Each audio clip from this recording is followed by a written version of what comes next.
Bismillahirrahmanirrahim. Assalamualaikum warahmatullahi wabarakatuh. Alhamdulillahilladzi hamdan katsiran thayyiban mubarakan fihi kama yuhibbullahu rabbuna wa yarda. Wassalatu wassalamu ala asyrafil anbiya'i wal mursalin wa ala alihi wa sahbihi wa man tabi'ahum bi ihsan ila yaumiddin, amma ba'd. Masyarul muslimin wal muslimat, jamaah salat subuh yang dirahmati oleh Allah Subhanahu wa taala. Kita melanjutkan pengajian kita. Pada pertemuan sebelumnya kita sudah membahas tentang kezaliman terhadap orang lain dalam memperoleh harta. Dalam jual beli ada namanya al-ghish. Al-ghish itu kecurangan dalam mendapatkan harta. Ada pertanyaan di pertemuan terakhir dulu, menjual barang palsu atau memalsukan merek dagang. Ya, ini hampir umum di masyarakat kita dan umum juga tahu. Nah, semega atau misalnya makeda palsu. Ini secara umum kalau jual belinya kelihatannya aman-aman, apalagi kalau naismoi tahu makeda anu palsu ibalu pangali naiseng atau pak balue na pau makeda nomor 2 namie atau makiasa kada kawe ya nomor 2 namie atau makeda pangali seto makeda nomor 2 nali, harga juga dibawa. Ini biasa makeda tahu tidak menjadi masalah, tapi secara khusus angka masalahna agama salana menzalimi orang yang punya merek dagang. Ya, yang pembuat barang asli itu akan terzalimi. Nasabah ada kemungkinannya karena angkana palsunna, ada palsunya sehingga kurat tara lebaranna.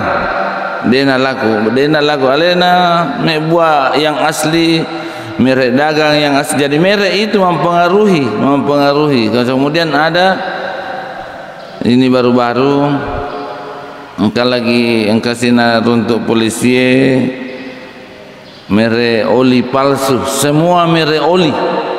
Yang mana merek oli dan harganya hanya beda 5.000 dengan yang asli. Nah, ya rata-rata itu masyarakat muslimin yang dirahmati oleh Allah Subhanahu wa taala, jelas sangat merugikan yang punya merek dagang. Ada merek oli dipalsu pada padero, kemudian termasuk merugikan penjual barang yang asli. Jadi ini al-ghish adalah menzalimi orang banyak, termasuk menggunakan pemalsuan merek dagang. Kemudian angkato yaseng al-ghish atau penipuan dalam produk iklan. Ya, iris sama kokoe kita iklan itu, iklan sangat mempengaruhi penjualan. Karena sepertinya di antara bagian-bagian pemasaran ada namanya promosi, dan promosi ini besar biayanya. Bahkan ya masalahnya apakah iklan itu dibolehkan? Iklan dibolehkan selama tidak menipu, tidak membohongi, tidak ada hal-hal yang dilarang. Oleh ketentuan ulama bahwa iklan itu boleh dilakukan selama memenuhi ketentuan-ketentuan. Nomor 1, tidak mengandung unsur ghish atau tidak mengandung unsur penipuan. Itu agak boleh. Ya, jujur di dalamnya sesuai dengan apa yang disampaikan. Kembali sama dengan jual beli online secara khusus ada pembahasannya. Tapi di jual beli online, barang yang dipasarkan itu disampaikan dengan jujur. Ya, kalau ada al-ghish, ada penipuan, maka itu tidak sah jual belinya. Tidak ada namanya khiyar pilihan untuk membatalkan jual beli. Jadi begitu juga iklan, harus jujur dalam pesan dan informasi yang disampaikan kepada orang banyak, serta menjelaskan seluruh informasi yang dibutuhkan oleh calon konsumen. Kemudian yang kedua, boleh saja diiklankan selama produk yang diiklankan bukanlah produk yang dilarang oleh agama. Ya, pada yang haram, mengiklankan yang haram, ya kita dianggap tidak boleh. Seperti bir, tidak boleh ada iklan bir sebenarnya. Dilarangan di pemerintahan Islam itu tidak boleh ada iklan yang seperti itu. Kemudian yang ketiga, masyarakat muslimin, ya termasuk tambahannya tadi itu, produk yang dilarang, tidak boleh mengiklankan bir dan segala bentuk minuman yang memabukkan. Tidak boleh mengiklankan benda-benda riba. Ya, termasuk umpamanya kita ini hampir seluruh masyarakat Majelis Ulama Indonesia sudah membuat ada keputusan fatwa Majelis Ulama bahwa bunga bank itu riba. Artinya bahwa hasil bank konvensional itu riba. Jadi kau pakai baju yang ada gambar, ada logo bank konvensional, ada tulisan bank konvensional, itu sama dengan mengiklankan bank konvensional. Nah, ini termasuk hal yang dilarang sebenarnya untuk diiklankan. Kemudian dalam iklan tidak boleh disertai dengan hal-hal yang maksiat. Dalam iklan tidak boleh memperlihatkan aurat perempuan. Nah, ya iklan memang kokoi ko televisi, ko lega iklan perempuan nanti nana jadi. Apa isi iklan? Semua iklan di televisi semua mengumbar aurat, memperlihatkan aurat. Ini kalau larangan, maka kita juga jangan melihat iklan-iklan yang mengumbar aurat, mengundang syahwat, dan apalagi dengan suara atau gerakan yang mengundang syahwat, ditambah suaranya dan seterusnya. Nah, maka masyarakat muslimin, dengan cara yang begini, sekalipun barangnya halal, akan tetapi cara mengiklankannya haram. Kemudian tidak merendahkan produk saingannya berdasarkan sabda Rasulullah SAW, la yu'minu ahadukum hatta yuhibbu lihi ma yuhibbu li nafsihi. Ya, kalau kita mengiklankan, membuat iklan, jangan menjatuhkan produknya orang lain. Tidak boleh merendahkan produknya orang lain. Nah, sehingga bisa saja produknya orang lain itu tidak laku karena kita membuat iklan yang tidak bagus. Sampaikan anuta to nai pau aja nai pau yang nuna tahu. Nah, itu kira-kira masyarakat muslimin masih al-ghish. Ada penipuan, termasuk di dalamnya penipuan dalam iklan.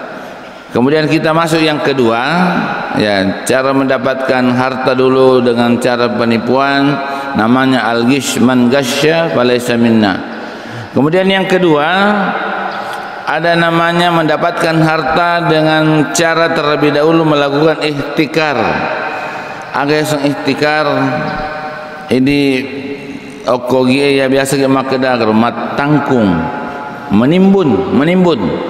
Pada badannya biasa, waktu nama kurang minyak goreng, engkau tahu beli minyak goreng, nataro jolo, sengaja disimpan, kemudian pokoknya lena mana beli, kemudian menjual dengan harga yang mahal. Bahkan biasa produk-produk yang memang dibutuhkan oleh masyarakat, bensin, irisnya kada menrek bensinnya atau makura bensinnya biasa pura makura bensinnya kumanya. Yeli meliki bensin apa itaruh, capu mana bensin tahu dijual dengan harga yang berlipat-lipat. Pada harga pasaran itu masyarakat muslimin yang dirahmati oleh Allah Subhanahu wa taala, nasamana tahu. Di antara cara yang memperoleh laba yang merugikan orang lain ialah ruyasan ihtikar, di mana sekelompok orang menguasai hajat orang banyak dan menetapkan harga semena-mena. Mereka membeli bahan-bahan kebutuhan pokok dan dari para pemasok, lalu menimbunnya hingga barang-barang tersebut langka di pasaran. Pada saat barang langka di pasar dan harga naik melambung tinggi, mereka menjualnya dengan harga yang sangat tinggi. Dengan demikian mereka memperoleh laba yang sangat tinggi. Kalaulah kenaikan harga tanpa direkayasa oleh sekelompok orang terjadi murni karena jumlah barang sedikit akibat gagal panen dan musibah lainnya, atau jumlah permintaan yang tinggi pada musim-musim tertentu oleh para konsumen, tentu keuntungan dari penjualan dengan harga sesuai dengan harga pasar pada waktu itu adalah halal. Maksudnya masyarakat muslimin, kalau seandainya memang kebutuhan yang mendesak, barang yang kurang, sementara permintaan yang banyak, nah itu kita juga tidak menimbun barang, harga juga kita jual dengan harga yang wajar tapi laku, maka itu adalah hal yang halal. Nabi sallallahu alaihi wasallam terkait dengan menjual harga bahan-bahan makanan melambung tinggi di masa Rasulullah pernah terjadi. Ya sahabat Nabi ta angkai malapol orang Nabi ta napunangin Nabi ta maka dah masuli barang-barangnya. Ya, harga sekarang naik sementara kita butuh. Nah maka dah Nabi ta innallaha huwal musa'irul qabidul basitur raziqa. Sesungguhnya hanya Allah yang menetapkan harga. Dialah Allah yang maha menahan, dialah Allah yang menghamparkan, dan dialah Allah yang memberi rezeki. Nah sambungin Nabi ta wa inni la arju an alqallahu wa laysa ahadun minkum yudhaimuni bimazlamatin fi damin wala malin. Nah maka dia Nabi ta purana rumah kada sitongan-tongan puang Allah Taala yang maha menahan, yang memberikan rezeki, yang menghamparkan. Nah sambungin Nabi ta maka dan sesungguhnya upi menasai nasan Nabi ta siruntuk ka puang Allah Taala resori munrina puang Allah Taala tanpa seorang pun yang menuntut saya. Degagan nasan Nabi ta tahu tuntut karena aku melakukan penzaliman terhadap harta dan jiwa dengan menetapkan harga yang tentunya mengurangi laba untuk mereka. Jadi maksudnya masyarakat muslimin, ya remakle Nabi ta de umelo upi minasai nasa Nabi ta upi minasai resori monrina puang Allah Taala siruntuk ka mata mangolo ka dari puang Allah Taala tanpa seorang pun yang menuntut saya. Nah karena uzalimi ugau bawang itawe, nah karena ukurangi wi sarona. Ya renang ya sahabat Nabi ta menuntui supaya turun tangan Nabi ta supaya ipanoi hargai, maina menuntut ipano hargai. Nasabah kebutuhan itu, kebutuhan pokok memang sangat dibutuhkan, sementara kurang barang, harga itu nalilal kada panoi hargai. Nah maka Nabi ta intinya Nabi ta maka dena cocok ipano hargana tawe narikumakko memang hargana jangan diminta kurang. Saya tidak mau menghadap sama kepada Allah Rasul Muhammad Allah Taala. Nah tuntuk kat tahu na karena ukurangi wisarona. Ya maksudnya masyarakat muslimin. Jadi kalau memang harganya itu adalah harga pasaran, maka tidak ada, bukan ihtikar namanya. Termasuk masyarakat muslimin yang dirahmati oleh Allah Subhanahu Wa Taala, menyimpan bahan makanan untuk kebutuhan di masa yang akan datang atau menabung untuk kebutuhan hari esok. Ini tidak termasuk dalam hal yang ihtikar. Sudah menjadi agaknya memang menjadi tabiat manusia, kebiasaan manusia membeli barang untuk kebutuhan pokoknya di masa-masa yang akan datang. Yang umpamanya iris tengi makada akan ada paceklik, akan ada susah. Kemudian ada orang yang kemudian menjual, menimbun barang, tapi menyimpan barang untuk kebutuhan dirinya sendiri. Ya, bukan untuk diperjualbelikan, bukan untuk mendapatkan keuntungan.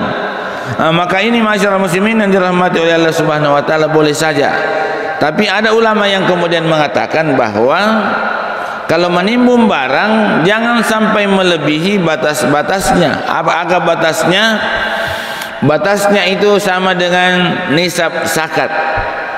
Ya, kalau menimbun umpamanya ada irisan maka akan ada masusai berematu. Kita simpan di rumah untuk keluarga atau untuk persiapan diri kita sendiri. Ya, tapi jangan sampai melebihi nisab harta. Nisab harta sama dengan 85 gram emas. Narekonadapi ya masyarakat muslimin yang dirahmati oleh Allah Subhanahu wa taala, maka harus keluar zakatnya. Angkatau makada, kalau memang niatnya bukan untuk mendapatkan keuntungan dari orang banyak, boleh saja oding sana tangkuk barangnya, tapi untuk kebutuhan nami. Tapi narekonadapi sifat sekarang harus dikeluarkan zakatnya berdasarkan riwayatnya Nabi Yusuf. Ya, kita biasa membaca dalam surah Yusuf itu ada kisahnya. Ya rotunna Nabi Yusuf itarungku katulutului arunge. Katulutului arunge ada 7 ekor sapi kurus ya memakan 7 ekor sapi gemuk. Kemudian ada daun kering yang menghabiskan daun-daun yang subur. Nah, yaro katulutulun narungi. Yaro arungi napa sipulu mana ni tahu maka ni kam mistengi aga maknane katulutuluk we. Degaga mistengi yang kana angkar biasa pelayan narungi purai tarungku. Nah, waktu na itarungku siruntu ini Nabi Yusuf alaihissalam nana caritangi na waktu na itarungku angkatokat sempak katulutuluna dua isi bawah angkasi di itu waing ke manuk-manuk lomanri roti di atas kepalanya ya narui ramal maka dasik di matu lay gerei ipenggal sik di matu mencaji pelayan na arungi. Ternyata terbukti bahkan mapasang makna pudangi yaro meloe mencaji pelayan narungi maka dah pudangi matro arungi maka dah mengeramai garo Yusuf. Maksudnya begitu, ada pesannya supaya napa ngerang Yusuf. Nah maka dah nalupai pasana dena palat te korunge tapi betul nang kakatulutulun na ye arunge maka dah 7 sapi kurus memakan 7 sapi gemuk. Nengar bedah. Wah, engkau paling tahu biasa kuanui. Ada orang di di dalam penjara yang pintar sekali meramalkan mimpi. Jadi lau ni siruntu Nabi Yusuf. Agar napau nama kedai Nabi Yusuf ini ditulis bisa dibaca dalam surah Yusuf ayat 47 sampai 49 kisahnya. Qala tazra'una sab'a zinina da'aban fama hasabtum. Yusuf berkata supaya kamu bertanam 7 tahun lamanya sebagaimana biasa. Fama hasabtum fadaruhu bi sumbulihi illa qalilan mimma ta'kulun. Kemudian maka apa yang kamu tuai yaro muwassilina yaro taunge kau menanam 7 tahun yaro wassilina setiap kamu menanam makan secukupnya dan simpan sebagian. Kemudian thumma yatina min ba'di dzalika sab'un sidadun. Karena akan datang sesudah itu 7 tahun masa paceklik. Jadi Yusuf napudangi tamakutanai maka dah atana kopi 7 tahun makan secukupnya tapi simpan sebagian. Nasabah akan datang masa paceklik, akan datang masa tidak berhasil, gagal panen juga selama 7 tahun. Jadi matangkungnya pemerintah menyimpan berdasarkan pesannya Nabi Yusuf, berdasarkan takwilnya Nabi Yusuf. Tangkungi ya menimbun hasil panen, sebagian dimakan dan tidak dijual. Jadi masyarakat muslimin ternyata 7 tahun berikutnya terjadi gagal panen. Semua yang ada di sekitar Mesir gagal panen. Angka mana ni tawil Mesir lau pemerintahan Mesir nasabah berhasil gara-gara hasil timbunan yang disarankan oleh Nabi Yusuf. Ini yang menjadi dasar bahwa makanan pokok untuk kebutuhan selama 7 tahun yang dilakukan oleh Nabi Yusuf menghadapi musim kemarau dengan kebijakan menyimpan barang makanan pokok yang diterapkan Nabi Yusuf AS, penduduk negeri Mesir selamat dari musibah kelaparan akibat kemarau yang panjang. Kemudian masyarakat muslimin, hal ini bisa saja dilakukan. Nasabah memang kebutuhan pokok dan sudah diperkirakan, tidak dikatakan sebagai menimbung. Diriwayatkan dari Ibnu Umar, dari Umar bin Khattab, maka dari Umar bin Khattab, anna Nabiy sallallahu alaihi wasallam kana yabi'u nahlim Bani Nadir.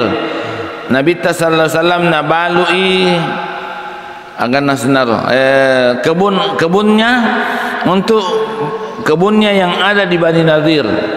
Kemudian natarotoi untuk keluarganya, di sebagian natarotoi kebutuhan kurma untuk keluarganya. Jadi ternyata Nabi menimbun juga kurma untuk keluarganya. Jadi untuk kebutuhan masyarakat muslimin tidak dena marigaga untuk disimpan, tapi untuk diperjualbelikan dengan mendapatkan keuntungan yang banyak, maka itu tidak diperkenankan. Kemudian menyimpan barang untuk dijual pada saat harga naik.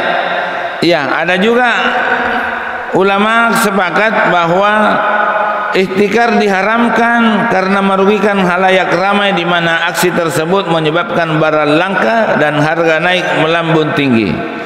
Tetapi jika seorang pedagang membeli barang pada saat murah lalu disimpan hingga harga naik dan dijual pada saat itu sesuai dengan harga pasar, maka aksi ini tidak termasuk ihtikar. Dengan catatan aksi ini tidak merugikan orang banyak dan tidak merusak harga, karena barang tetap dijual di pasar dan oleh pedagang yang lain, jadi tetap sama harganya. Ada juga orang ketika barang murah dia beli banyak, ya nali, tapi kemudian ketika harga mulai naik, sebelum Ramadan mungkin nali ni meli manu, ya meli manu nasabah nais iris sing matuk ko melo i malepa na tahu menre manu ya menre manu jadi dia beli harga ayam, dia beli ayam kemudian melo i malepa tahu na baloi dengan harga pasar, ya sama dengan harga-harga penjual ayam yang lain ada di pasar, ya maka ini tidak termasuk ihtikar. Atau saping, ya sapi masyarakat muslimin yang dirahmati oleh Allah Subhanahu wa taala, nah istri kira masolil lina sapinge komelo malepa na tahu, ya dia kemudian beli. Kalau ini saping wajar, sapi wajar, ayam wajar karena bertambah biaya produksinya ipandre.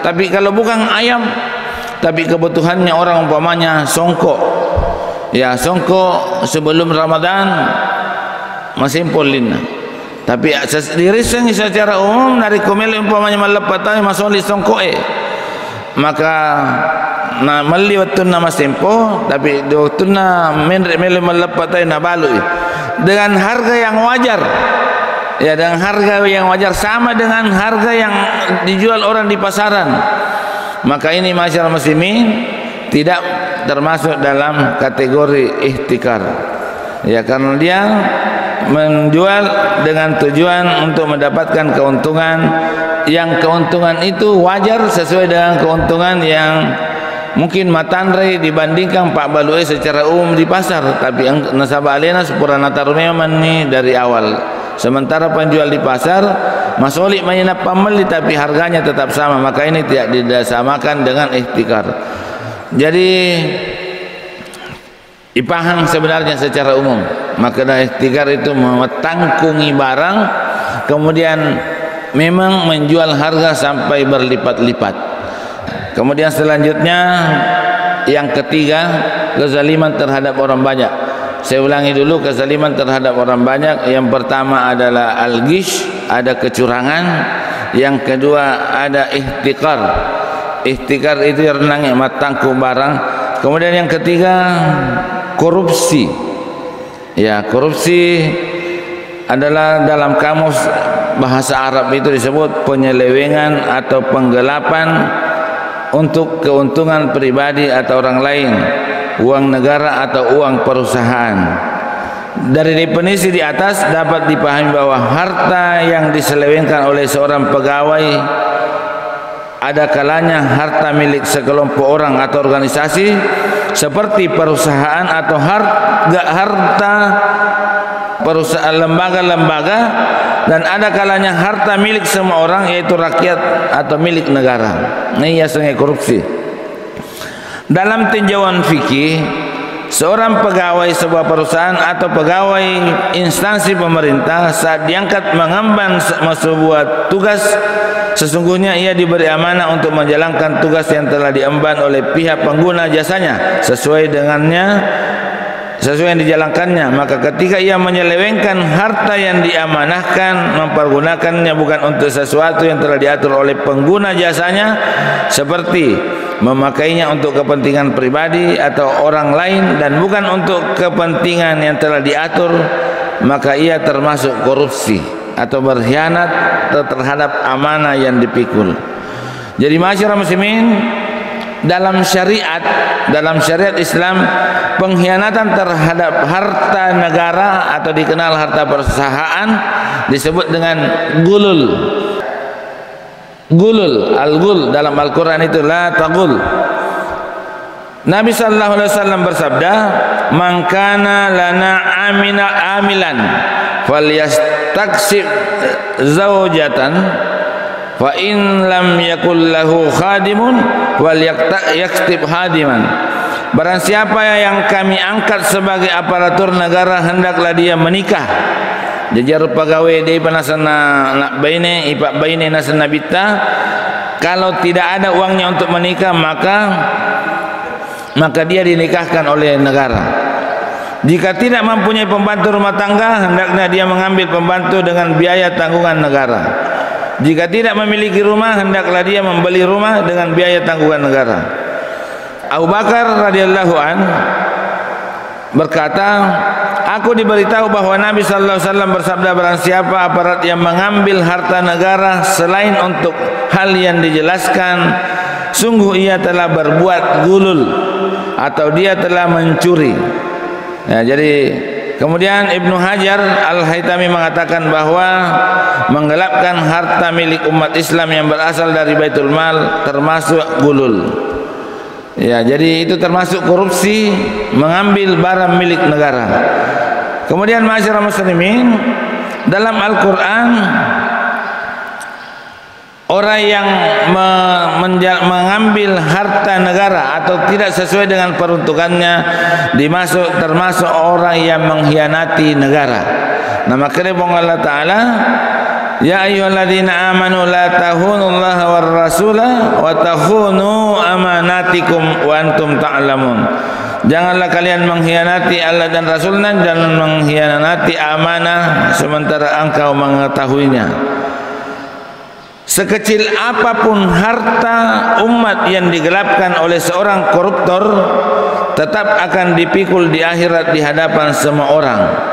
Nabi sallallahu alaihi wasallam bersabda, "Man ista'malnahu minkum ala amalin fakatamna muhitan." Barang siapa yang kami amanahi untuk suatu pekerjaan, lalu dia menyembunyikan atau menggelapkan sebuah peniti, fama fauqahu, atau sedikit di atasnya. Ya, maksudnya apakah mungkin lebih kecil peniti atau sedikit lebih kecil dari peniti? Kana gululan ya'ti bihi yaumil qiyamah. Itu termasuk korupsi yang dia akan pikul di resuri mundirna ku Allah Subhanahu wa taala. Termasuk orang yang korupsi masyarakat muslimin, peniti, patodok kecil sekali akan kita pikul resuri mundirna ku Allah Subhanahu wa taala. Kemudian Nabi sallallahu alaihi wasallam mendapatkan seorang Ansar berkulit hitam menghampiri Nabi. Kemudian, wahai Rasulullah, tunna napuada ya ada Nabi sallallahu alaihi wasallam. Ya napuada nang kana namo patok dok minala kan dipertanggungjawabkan di hari kemudian. Angka pegawai Nabi ta mangoleh Nabi ta maka mengundurkan diri kaya. mengundurkan diri kak. Saya mengundurkan diri. Ditanya Nabi maka magi mupaja, maka saya mendengar engkau tentang hal itu. Kemudian Nabi mengulangi, wa ana aquluhu al-an. Wattuna napuana ya mundur di pegawainya Nabi maka Nabi wa ana aquluhu al-an. Sekarang saya berkata, man ista'malnahu minkum ala amalin falyaji bi qalilihi wa katsirihi. Sekarang aku tegaskan sekali lagi, barang siapa yang kami amanahi untuk sesuatu pekerjaan, hendaklah dia menunaikan amanah sekecil apapun. Jika kemudian kami beri bagian upah, terimalah, dan sesuatu yang dilarang tinggalkanlah. Kalau itu memang haknya, sekecil apapun atau sebesar apapun, kalau itu haknya, terimalah. Nah, jadi masyarakat muslimin yang dirahmati oleh Allah Subhanahu wa taala, ada hadis yang kemudian tentang ini. Di hari kemudian ada orang yang memikul unta, ya Rasulullah nasopo untai berteriak-teriak moni. Kenapa? Itu hasil korupsinya. Angkato masopo sapi ini berteriak-teriak, itu adalah barang korupsi. Kemudian ada yang memikul kambing yang berteriak-teriak, korupsi, mereka korupsi nanya. Itu keadaan kita di hari kemudian akan dilihat orang, kada itu korupsi. Ada yang memikul emas, kemudian sampai hasil korupsi itu kita pikul. Jadi serimudana buang Allah Ta'ala akan kelihatan. Belum divonis orang masuk surga atau neraka, angkana tahu irisa maka itu korupsi. Ada orang yang saya pernah sampaikan di sini, ada orang yang jalannya miring, atau dua benena tapi dia tidak bisa adil. Ya, jadi itu orang dua benena tapi tidak adil. Ada orang yang jalan dengan ada ludah di dahinya. Ya, biasa memicue mangololori kabai. Ya, itu akan nampak masyarakat muslimin yang dirahmati oleh Allah Subhanahu wa taala. Ya, sesudah bentuk-bentuk korupsi ini akan kita bahas. Ada namanya riswah. Alias riswah itu sogok menyogok. Apalagi kita ini menghadapi tahun pemilu. Ya, perlu dibahas mungkin, tapi kalau dibahas sekarang terlalu panjang, terpendek apa aja sih. Ya kira tapi mudah-mudahan ada manfaatnya khususnya bagi diri saya sendiri. Kita menutup dengan membaca kafarat majelis. Subhanakallahumma rabbana bihamdika asyhadu an la ilaha illa anta astaghfiruka wa atubu ilaik. Nasrun minallah wa tun qarib wa basyiril mu'minin. Wassalamualaikum warahmatullahi wabarakatuh.